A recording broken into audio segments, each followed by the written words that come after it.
The main benefit from a journalistic point of view is certainly freeing up your time to do the interesting stuff. Automation can deal with a lot of the mundane, boring stuff in terms of reporting on numbers, facts that are often time-consuming, where it's easy to make mistakes, where a lot of journalists don't really have the skills to analyze data sets. Very few have that, and machines can do it so much quicker. First of all, it's about the access to data. You need structured data to make reasonable automated reporting. This is not always available. It's something that all journalists should fight for, open access to data. We're talking a lot about machine learning. Some people say we should rather talk about machine teaching. Journalists should learn to, or journalists have a challenge to teach and coach algorithms into creating credible stories. And it's a fun challenge, but it's different from what we've done before as journalists. And we need to learn some new skills.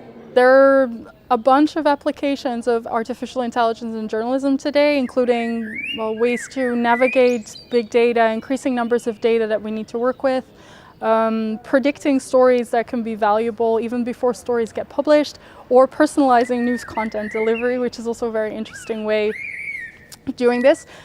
We've been specifically working in a very specific area of AI application for journalism, which is creativity, and specifically using AI to help journalists find new angles, new story ideas more easily by nudging them off into different lines of thoughts than they might have otherwise done, and making it easier for them to access different sources that they might not always use.